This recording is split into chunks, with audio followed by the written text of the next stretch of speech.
ও ও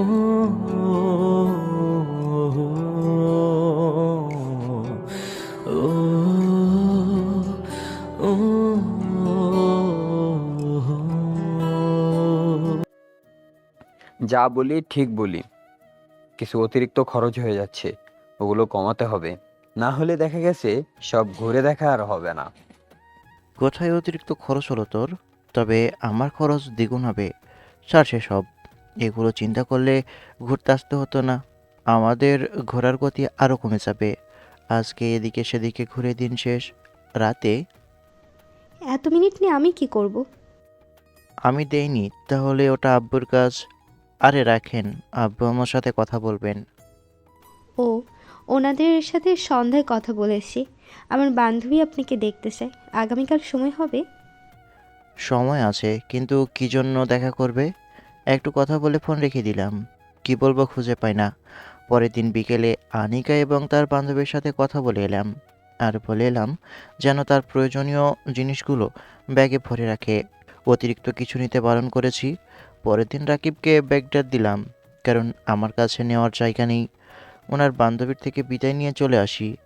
দুপুরের দিকে ঘুরে ফিরে চলে আসি হোটেলে। গতকাল রাতেই বুক করে রেখেছিলাম, তাই খোঁজাখুঁজি করতে হলো না।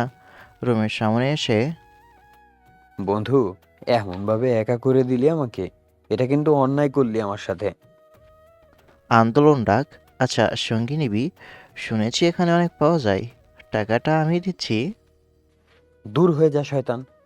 ভাবি, এটাকে যত ভালো ভাবছেন সে তত ভালো নয়। এর থেকে খারাপ পৃথিবীতে দুইটা আছে কি না সন্দেহ। এখন বকবক না করে রেস্ট নে। বিকেলে ঘুরতে বের হবো। রুমের ভিতরে এলাম। এক বেডের বিছানা। বেড বড় আছে। পাগল নাকি যে আলাদা ঘুমোতে যাব?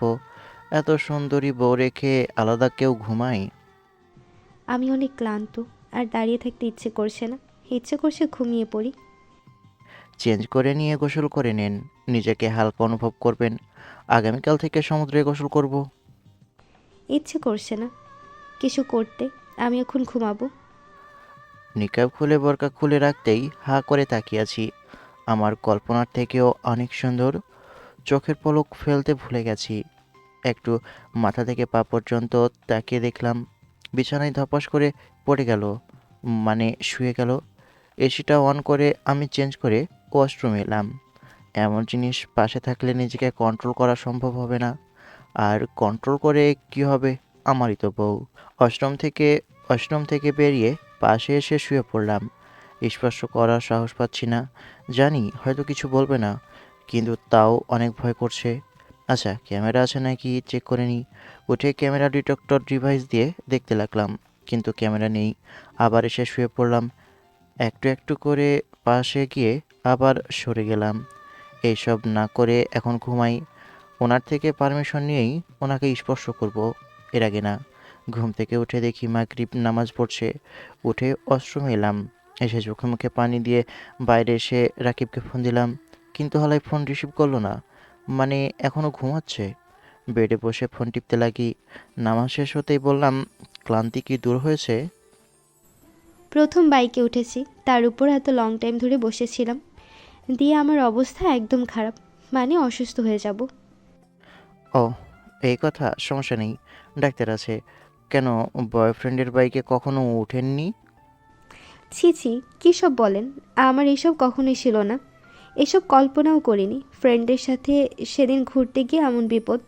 মানে কী থেকে কী হলো কিছুই বুঝলাম না। ছাড়েন সেসব কথা। এখন কি বাইরে যেতে পারবেন? হুম, পারবো। তবে খুব বেশি ঘোরাঘুরি করতে পারবো না। ওকে, তাহলে আপনি রেডি হয়ে নেন। আমি দেখি ওই বোকাচোদা কি করে। উঠে বাইরে এসে ওর রুমের সামনে এসে টোকা দিতেই একটু পরে দরজা খুলে গেল।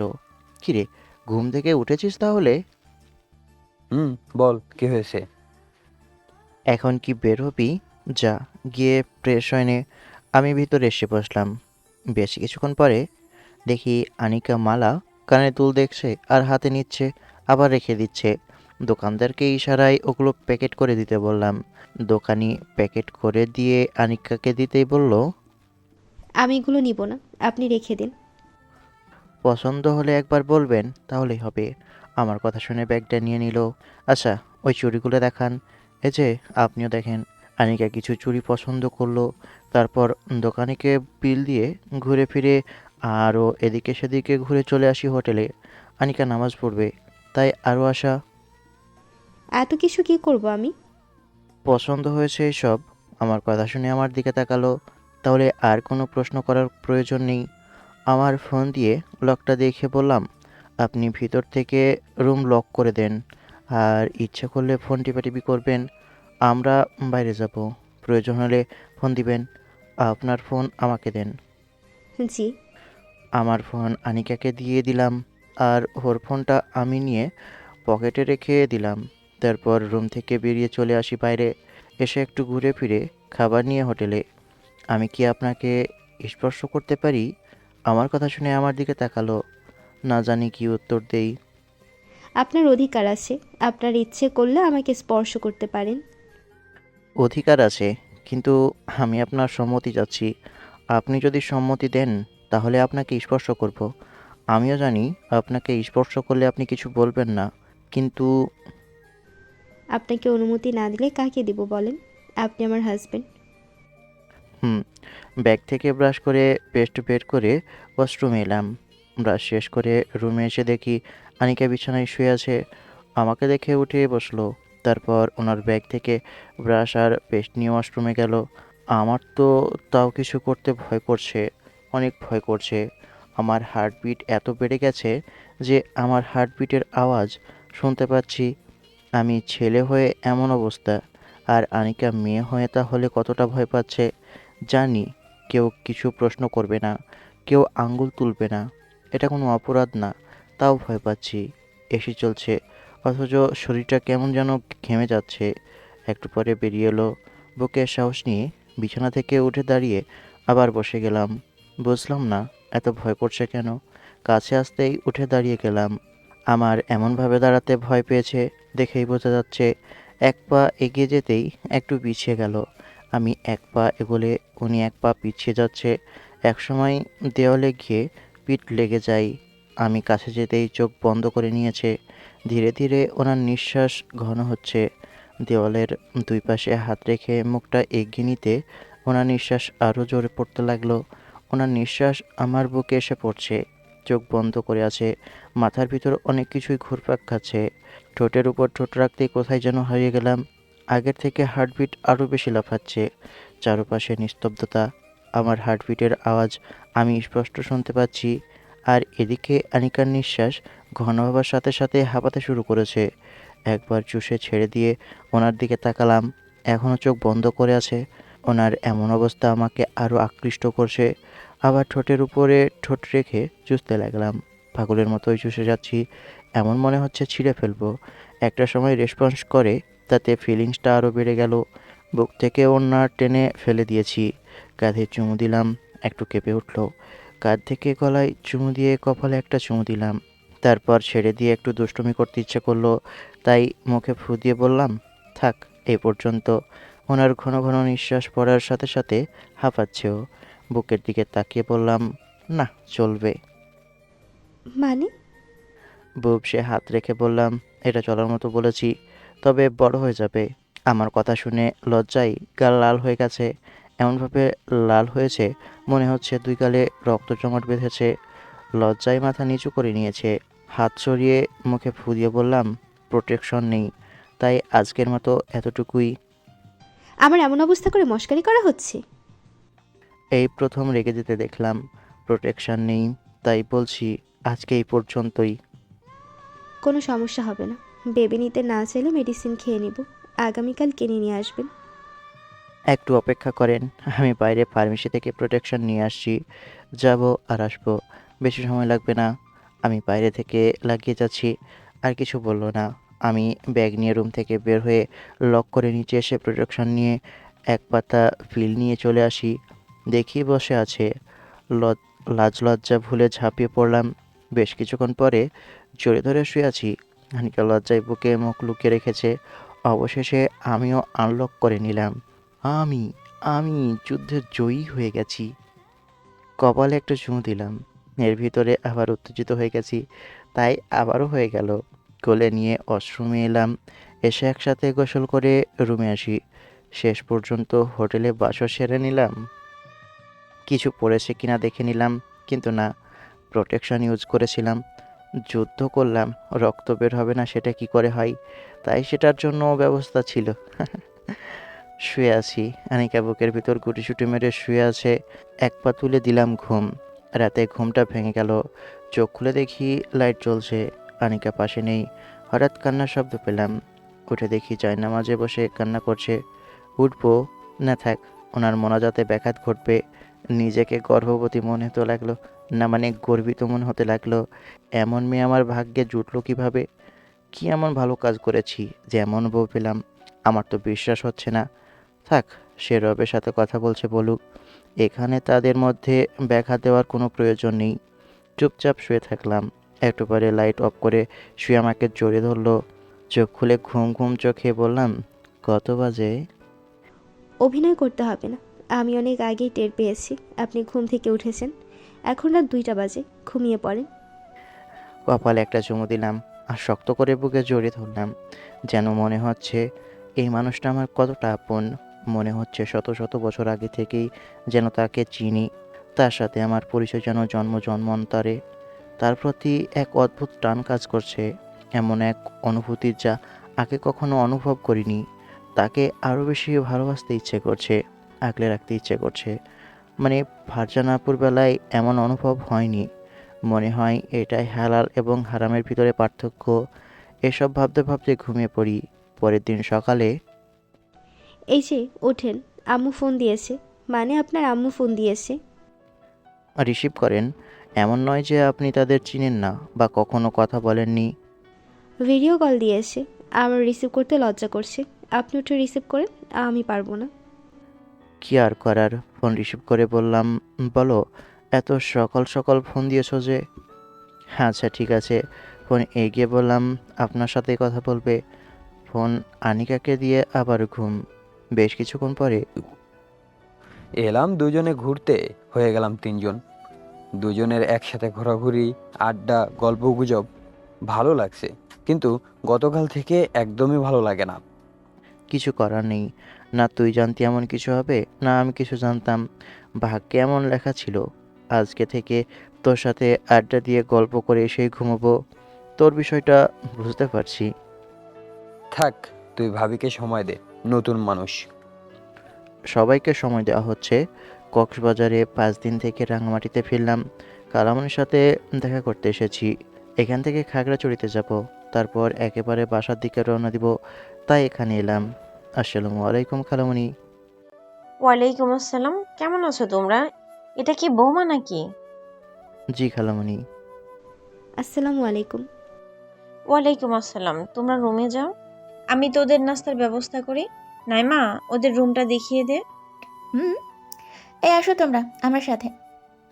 নাইমার সাথে হাঁটতে লাগলাম। রাকিব চুপচাপ হেঁটে যাচ্ছে, কিছু বলছে না, কিন্তু শালা মনে হচ্ছে আসছে। এই শয়তানের মাথায় কি চলছে আল্লাহ ভালো জানেন।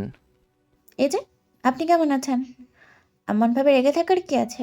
কি এমন করেছি যে আমার উপর রেগে আছেন? কোথায় রেগে আছি? আপনার উপর কি জন্য আমি রাগ করতে যাব বলেন? আমার মনে হচ্ছে আপনি আমার উপরই রেগে আছেন। এখন কি কারণে রেগে আছেন সেটাই বুঝতে পারছি না। কোন দিক দিয়ে মনে হচ্ছে আমি রেগে আছি? কিন্তু সেদিন সত্যি অনেক রাগ হয়েছিল, ইচ্ছে করছিল ফোনের ভিতরে ঢুকে কয়েকটা থাপ্পড় দিই, কিন্তু এখন রেগে নেই। এখন আপনার মন কেন এমন বলছে জানি না। মনে হয় ভালোবাসা। ধুর হালা। আকাশ, তুমি মাইর খাবা, এসব তেমন কিছুই না। মানুষের মনে কত কি চলে, মন না মতিভ্রম। আপনি আমাকে কিছু বললেন? আপনাকে আবার কি বলবো? আপনাকে কিছুই বলিনি, বলার মতো কিছু দেখছি না। আচ্ছা, তাই বুঝি। এই যে আকাশ, এটা তোমাদের রুম আর এখানে আপনিই থাকবেন। আমি এখন গেলাম, নাস্তার ব্যবস্থা করতে হবে। নাইমা চলে গেল আর আমরা আমাদের রুমে, রাকিব তার রুমে। রুমের ভিতরে আসতেই তার কি একে অপরকে পছন্দ করে? রাকিব আমার কাজিনকে পছন্দ করে। নাইমার বিষয়টা জানতাম না, কিন্তু আজকের কথা শুনে মনে হচ্ছে পছন্দ করে। দুজনকে মানাবে ভালো। কিন্তু রাকিব এসবের ভিতরে যাবে না বলেছে। কারণ একে তো অনেক দূরে, আর আমার খালু একজন পুলিশ, এই ভয়ে আরও দূরে দূরে থাকতে চাইছে। কিন্তু মন কি শুনবে শেষ পর্যন্ত? দেখা যাক কি হয়। এখানে কয়দিন থাকার ইচ্ছা? একদিন, খুব জোর জবরদস্তি করলে আর একদিন বাড়িয়ে 2 দিন থাকবো। অনেক দিন বাসা থেকে দূরে আছি। কাকড়াছড়িতে 5 দিন থাকবো, বেশি দিন না। একটু পরে নাস্তা খেলাম, সন্ধ্যায় বেশি কিছু খাইনি। আবার রাতে খেতে হবে তো নাকি? রাতে এখানে কয়দিন থাকো? আঙ্কেল, বাসা ছেড়ে অনেক দিন আছি, তাড়াতাড়ি বাসায় ফিরতে চাই। আবার খাগড়াছড়িতে ঘুরতে হবে, এসেই তো 2 দিন ছিলাম। আরে থাকেন কয়েকদিন, আর তো আসবেন কিনা ঠিক নেই। কয়েকদিন থাকতে সমস্যা কোথায়? তা হয় না, ভাবছি আগামীকাল সন্ধ্যায় খাগড়াছড়ির উদ্দেশ্যে রওনা দিব। আরে বাবা, 2-1 দিন থাকো। খেলামণি, আপনারা এত করে যখন বলছেন, তখন না থেকে কি পারি? তবে 2 দিনের বেশি থাকবো না। শুক্রবার সন্ধ্যায় এখান থেকে বের হব। ওকে। নাইমা বেশ খুশি হয়েছে, সেটা তার ঠোঁটের কোণের হাসি থেকেই বোঝা যাচ্ছে। বুঝলাম ভালোবেসে ফেলেছে। মালটা যে সুন্দর, না ভালোবেসে যাবে কোথায়? বেটা ছাগল, ভয় আছে। তার বাবা পুলিশ দেখে। খাওয়া শেষ করে যে যার রুমে। রাতে সবাই মিলে ছাদে বসে আছি আর আড্ডা দিচ্ছি। ভাবি, আপনার বর ভালো মানুষ না। আপনার মতো মেয়ে কিভাবে যে এটাকে বর হিসেবে পেলো বুঝলামই না। আল্লাহ উত্তম পরিকল্পনাকারী। এর মধ্যেই আমার জন্য মঙ্গল কিছু আছে, তাই তার সাথে এমনভাবে মিলিয়েছেন। বুঝলাম। তুমি এমন চুপ করে আছো কেন? কি আর বলবো, সে কবে মেরেছিলাম সেটা ধরে আমাকে এটা ওটা বলছে। তো কি বলবে? আজকে তোমাদের এখানে আসা হয়েছে 14 দিন। 16 দিন হয়েছে। বাসা থেকে বেরিয়েছি 16 দিন হলো।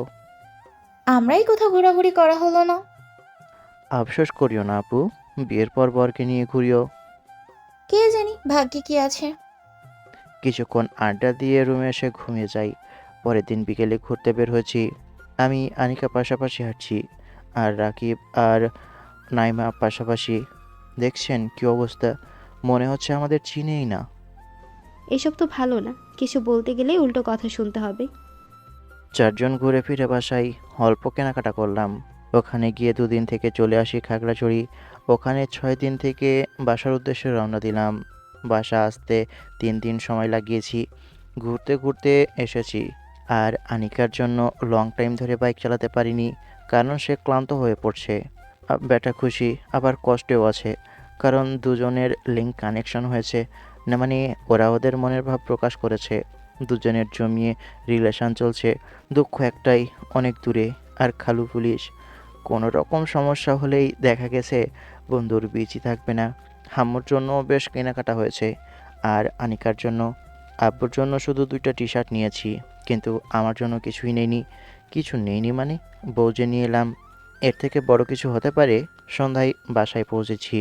বাইকের শব্দ পেয়ে আম্মু বেরিয়ে এলো। আসসালামু আলাইকুম আন্টি। ওয়ালাইকুম আসসালাম। কেমন আছো সব? আসতে সমস্যা হয়নি তো? না আন্টি, আপনার আর আম্মুর দোয়া থাকতে কিছুই হবে না। যতক্ষণ মায়ের দোয়া সাথে আছে, ততক্ষণ পর্যন্ত ইনশাল্লাহ কিছুই হবে না। এখন ভিতরে আসো। না আন্টি, আপনার মতোই আম্মু অপেক্ষা করছে, তাকে আর অপেক্ষায় রাখা ঠিক হবে না। আনিকা আনিকা বাইক থেকে নেমে গেছে। আস্তে আস্তেই আমিও নেমে রাকিবের থেকে ব্যাগ নিলাম। দুজনে নিয়ে গেছিলাম 3টে ব্যাগ, কিন্তু এখন হচ্ছে 5টা ব্যাগ। আচ্ছা যা তাহলে। রাকিব চলে গেল। পিছনে ঘুরতে দেখি আম্মুও নেই, আনিকাও নেই। বাহ, বৌমা পেতে পেতেই আমাকে ভুলে গেল, নিজের ছেলেকেই ভুলে গেল। কি কষ্ট। বাইক বাসার ভিতরে ঢুকিয়ে ব্যাগ নিয়ে ভিতরে এসে দেখি শাশুড়ি বৌমা সোফায় বসে কথা বলছে। বাহ মিসেস মাহফুজা, বাহ! বৌমা পেতে পেতে আপন ছেলেকেই ভুলে গেলেন। আপনার থেকে এমন কিছু প্রত্যাশা করিনি আমি। বুকের ভিতর অনেক কষ্ট পেলাম, ব্যথায় বুকটা ফেটে যাচ্ছে। ফিল্মি ডায়লগ বাদ দিয়ে ব্যাগ নিয়ে ভিতরে যা। তোর সাথে তো কথাই নেই। আমাকে বাসায় একা রেখে যাবার শাস্তি তোকে পেতেই হবে। আর তোকে লাগবে না, আমি আমার মেয়ে পেয়েছি। তা তো দেখতেই পাচ্ছি। মনে এক বস্তা কষ্ট আর ব্যাগগুলো একে একে নিয়ে রুমের ভিতরে এলাম। এসে চেঞ্জ করে ওয়াশরুমে এসে গোসল করে বাইরে এলাম। দেখি আব্বুও চলে এসেছে। 3জনে কথা বলছে। আগের থেকে একটু ফ্রি হয়ে কথা বলছে। প্রথমে লজ্জায় কথা বলতে পারছিল না, কিন্তু এই কয়েকদিনে বেশ ফ্রি হয়েছে। আব্বু, আমি তোমার ছেলে। এই ছেলেটাকে তুমি একে চিনো? এই ছেলে তুমি কে? না তো, কে এই ছেলে? এই ছেলে বাসার ভিতরে কিভাবে এলো? এখনই বের হও। যা অবস্থা দেখছি, মনে হচ্ছে আমি এই বাসার কেউ না। সবাই মিলে গল্প করলাম, আমি কিছু বলিনি। তারা তিনজনে কথা বলেছে। আমি মনের দুঃখে রুমে এসে বিছানায় শুয়ে গেলাম। ক্লান্ত শরীর থাকায় ঘুমিয়ে পড়ি। রাতে এই মেয়েটাকে আপনাকে মেসেজ দিচ্ছে, ফোন দিচ্ছে, কথা বলেন না কেন? প্রয়োজন নেই, ওই মেয়েটা আমার বাবার বন্ধুর মেয়ে। মনে মনে বললাম, এতদিনে মনে প্রেম জেগেছে। কিছুদিন ধরে মাঝে মধ্যে ফোন দিচ্ছে, মেসেজ দিচ্ছে, কিন্তু আপনি কোনো রেসপন্স করেননি। কথা তো বলবেন। সত্যি সহজ সরল না ভান ধরছে? এসব ছেড়ে কাছে আসো। হাত ধরে টেনে কোলে বসিয়ে বললাম, আব্বু আম্মুকে কেমন মনে হলো? ভালো, আপনার থেকে ভালো। এখন ছাড়ুন তো, শুধু দুষ্টুমি করে। পড়াশোনা করার ইচ্ছে আছে? যদি থাকে তাহলে আমার কলেজে ভর্তি করিয়ে দেব। ভেবে দেখবো। থুর, শুধু দুষ্টুমি, ছাড়েন না। কোন লেভেলের শয়তান? আমি ধরে রেখেছি, চাইলেই উঠে চলে যেতে পারি। এসব বলতে হয়? ছেড়ে দিতে বলছি তখন ধরে রাখবেন, ধরতে বলছি মানে ছেড়ে দেবেন, আবার ধরে রাখতে বলছি তখন ছেড়ে দেবেন, ছেড়ে দিতে বলবো তখন ছেড়ে দেবেন। এটা কি ছিল? কখন কি করব বুঝতেই পারলাম না। এত বুঝে লাভ নেই। এখন এটা বুঝি আমার কিস চাই। পারবো না। উঠতে যাবে, তখন চেপে ধরলাম। কোথায় পালাও সোনা? ধরো। ধরে বিছানায় ফেলে দিলাম। বাকিটা ইতিহাস। মন চায় শুধু ভালোবাসা দিই, এত ভালোবাসা দিই, এত ভালোবাসা দিই যে ভালোবাসা দিয়ে পেট বড় করে দিই। আপনার ইচ্ছা। এত তাড়াতাড়ি বাচ্চা নিলে দেখা গেছে বাপ ছেলে কোথাও যেতে পারবো না। আমরা বাপ ছেলেকে দুই ভাই বানিয়ে দিবে। আপনার আব্বু আম্মুর বয়স তো অল্প মনে হচ্ছে। আমার বেবি লাগবে, দিয়ে দিন। হুম, সময়গুলো এনজয় করার আগেই শেষ করে দিতে চাইছে। দেরি করে নিতে হবে। না তো, আমি যদি ইচ্ছে করি তাহলে নিতে পারবো, আপনি টেরও পাবেন না। আচ্ছা, আপনি যখন বলবেন তখনই নিব। এই তো আমার লক্ষ্মী বউ। এমনভাবে কতদিন কথা শোনা চলবে আল্লাহ ভালো জানেন। 2 দিন পর কলেজে। এই তোকে মেসেজ দিয়েছি, কল করেছি, কিন্তু রিসিভ করিসনি কেন? এমনভাবে এমনভাবে মুখের ভাষা খারাপ করছেন কেন বুঝলাম না। আমার ফোন, আমার মর্জি। তুই কেন রিপ্লাই দিসনি? কি জন্য? সময় পাইনি। থাপ্পড় চিনিস? আমাকে তো ভালো করেই চিনিস আমি কেমন। মেসেজ সিন করেছিস, ফেসবুকে ভিডিও আপলোড করছিস, ঘোরাঘুরি করছিস, আর বলছিস সময় ছিল না। হুম, আমার সাথে ফাজলামি করিস? তুই বললি আর আমি বিশ্বাস করে নেব? হ্যাঁ, এখন হয়েছেটা কি সেটা বলেন। আমার কি প্রয়োজন? এসব রাগ এখানে না দেখিয়ে অন্য কোথাও দেখান। কি রে, নতুন কাউকে পেয়ে গেছিস নাকি? তো কুত্তার মতো পিছনে পড়ে থাকবো নাকি বলছেন? কুত্তা বলতেন বলে কি আমাকে সত্যি সত্যি কুত্তা ভেবে নিয়েছিলেন? তার জন্য সরি, আগের সব কিছুর জন্য সরি। আচ্ছা ঠিক আছে, ভুল আপনার ছিল না, আমারই ছিল। তাই সব কিছুর জন্য সরি। আমার উপর রাগ করে আছিস? তার জন্য সরি, আর এমন হবে না। আচ্ছা মাফ করে দিলাম, আপনিও মাফ করে দিয়েন। এখন যান, বন্ধুদের সাথে অনেকদিন আড্ডা দেয়নি, আড্ডা দিব। কেন? আমার সাথে তোর কথা বলতে ইচ্ছা করে না?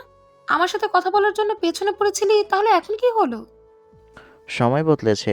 গতকাল যেমন দিন গেছে এখন কি তেমনই যাবে নাকি? গতকাল আর আজকের মধ্যে পার্থক্য অনেক। আর আপনি তো আজকে থেকে 26 দিন আগের কথা বলছেন। কিন্তু তুই তুমি থেকে আপনিতে কবে গেলি? এর মধ্যে কি হলো বলবি? আজকে থেকে 17 দিন আগেও মেসেজ দিলি, কত ফোন দিলি, কিন্তু এখন এসব কিছুই নেই কেন? একটা উত্তর কতবার দিতে হবে? আপনি জানতো। বন্ধুদের সাথে আড্ডা দিতে দেন। ফারজানা আপু যেতে বললাম। আজকে থেকে শুরু হলো। আজকের পর থেকে দেখবেন, ভুলবেন, কিন্তু কিছু করতে পারবেন না। তোকে ঘুরিয়েছে না, এখন তুই ঘোরা। তোর বিয়ে হয়েছে, কে বিশ্বাস করবে? শালা, এমনভাবে বিয়েটা হলো কল্পনার বাইরে। শালা, ওখানে থাকতে থাকতে প্রপোজ করলে তাও একটু চোখের দেখা দেখতাম, কিন্তু ওখান থেকে চলে আসার আগের দিন প্রপোজ করলো। কত নাম্বারের লুইচ্চা, বুঝতে পেরেছিল তাই মনে হয় এমনভাবে প্রপোজ করেছে। তো আবার গিয়ে চেখে দেখে আই। যা, চলে যা। থাক, যাবো তো অবশ্যই, তবে এত তাড়াতাড়ি না। যদি ধরা পড়ে যাস তাহলে তোর বিচি থাকবে না। ওর বাবা তোর বিচি খুলে মার্বেল খেলবে। সাহস দে বোকাচোদা, বিয়ে করে নেব, সমস্যা কি? যদি না মানে তখন কি করবি? তখন কি হবে? যদি বলে আমার সরকারি চাকরিওয়ালা জামাই চাই, তখন কি হবে? হুদাই ভয় দেখাস না তো। একে একে বাকি বন্ধুরা এলো, ওদের সাথে গল্পে মেতে উঠলাম। কোথায় কি দেখলাম, কি কি ঘুরে দেখলাম, সব অভিজ্ঞতাই শেয়ার করলাম।